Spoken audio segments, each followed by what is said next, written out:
Last week, the federal government weather and climate enterprise workforce shrunk by more than 6% in just 2 days, and the impacts across the rest of the industry remain uncertain. Tonight, we want to take some time to explain the facts, what happened, and how this impacts you, our viewers. The Department of Government Efficiency, known as DOGE, was created by executive order on January 20th to implement the president's agenda, quote, by modernizing federal technology and software to maximize governmental efficiency and productivity. Last week, the organization cut more than 100 people from the National Weather Service and over 600 from its parent agency, the National Oceanic and Atmospheric Administration, or NOAA.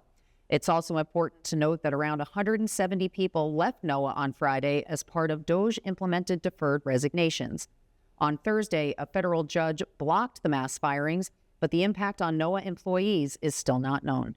Now, it's important to acknowledge that carefully considering changes for the sake of efficiency is a healthy exercise for all organizations. That process should be slow, informed, and data-driven. But that's not what happened last week to NOAA and the NWS. These cuts occurred in a haphazard, non-strategic way. Many who were terminated were officially in probationary status because they were technically new federal employees, but they had been working for NOAA in some capacity, for example, as an external contractor, for many years. That's a group that has the expertise to hit the ground running, not the group you want to get rid of if you intended to make the organization more efficient. The result will likely have an effect on critical operations. Now, these cuts coincide with already strained staff. A congressional report last year found that about half of the 122 NWS forecast offices were already understaffed. That makes day-to-day operations like forecasts and public outreach a challenge, let alone days with severe weather and the storm surveys that follow. And then there's data collection. There are now concerns about critical tools breaking, like the more than 150 radars across the country, and them not being repaired in a timely manner. But it's more than just impacts to data, public safety, and outreach. Last week, as much as 25% of NOAA's Environmental Modeling Center was cut.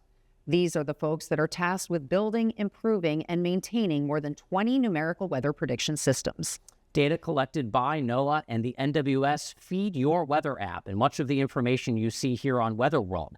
Private companies such as AccuWeather, the Weather Channel, and dozens of small companies simply could not exist without the products and services provided by NOAA and the NWS.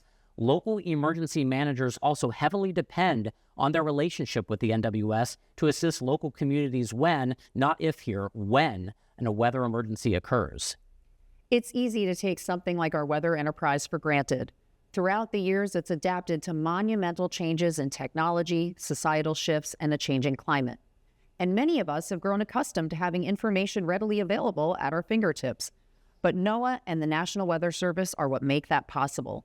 It's estimated that the NWS costs each American about a penny a day, or $4 per year.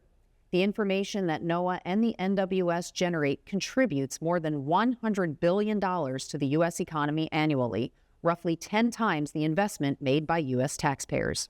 The American Meteorological Society released a statement this morning saying in part that the recent terminations are likely to cause irreparable harm and have far-reaching consequences for public safety, economic well-being, and the United States' global leadership.